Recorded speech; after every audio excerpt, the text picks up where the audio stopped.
Physics, chemistry বা math বা science, এটা শেখার জন্য কিন্তু অ্যান্সার মুখস্থ করার কোনো প্রয়োজন নেই। তুমি যে এই প্রবলেমটা নিয়ে ভাববা, এটাই কিন্তু আমাদের প্রাপ্তি, তোমাদের জন্য প্রাপ্তি। কারণ খেয়াল করে দেখো, এখন আমাদের সলিউশন বা গাইড বা সলভ শিট কিংবা যে কোনো অ্যান্সার দেওয়া আছে একটা বইয়ের পেছনে। কিন্তু একটু খেয়াল করো তো, গ্যালিলিও, কেপলার, কোপারনিকাস, ওরা যখন দেখতো সূর্য ঘুরতেছে পৃথিবীর চারদিকে, ওরা যখন দেখতো হ্যালির ধূমকেতু 76 বছর পর পর ফেরে, ওরা কার সঙ্গে অ্যান্সার মিলাবে? ওরা তো এক জীবদ্দশায় একবারই দেখে, তার পরবর্তীতে অন্যরা এসে আবার কাজ করে। সো আমাদের আসলে একটা সমস্যা হয়ে গেছে আমাদের দেশের শিক্ষা ব্যবস্থা।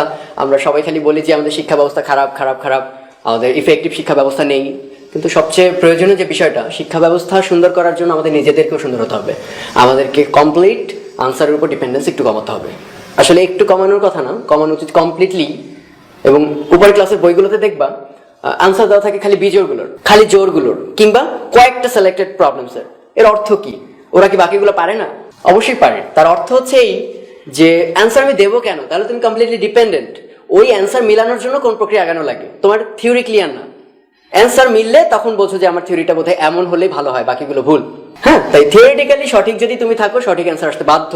ওই অ্যান্সার কোনো বইয়ের অ্যান্সারের সাথে মিললো কিনা এটা আসলেই ম্যাটার না। তো আমি ম্যাক্সিমাম সময় তোমাদের উদাহরণ থেকে অঙ্ক দেখাবো, কারণ অনুশীলনীগুলো সলভ করা তোমাদের দায়িত্ব।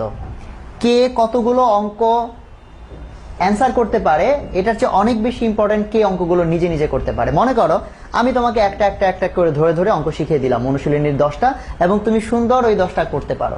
পরীক্ষার হলে যদি আসে, তুমি খুব সুন্দর অ্যান্সার করে 100তে 100 পাও।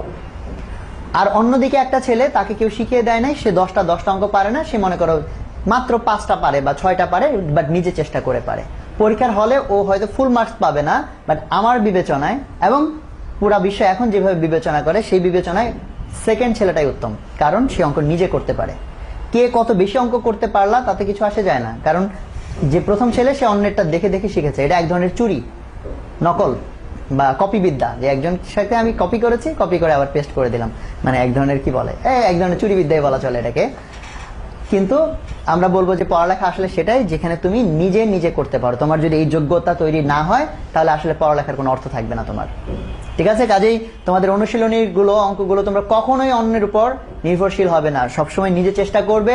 নিজে চেষ্টা করে এক অঙ্ক করতে যদি একদিনও চলে যায়, আমি বলবো তোমার সময় নষ্ট হলো না, বরং তোমার ওই সময়টাই ব্যবহার হলো ঠিক মতো। কারণ ওই একদিনে যত রকম চিন্তা তুমি করবা, তার মধ্যে ম্যাক্সিমাম হয়তো ভুল চিন্তা করবা, করো। ভুল চিন্তা করাটাও ইম্পর্টেন্ট, কারণ ভুল চিন্তা করতে করতে মানুষের ব্রেইন খুলে এবং সে একসময় শুদ্ধ চিন্তা করা শিখে। কাজেই এটা কিন্তু খেয়াল রাখবা, অঙ্ক নিজে নিজে করা চাই।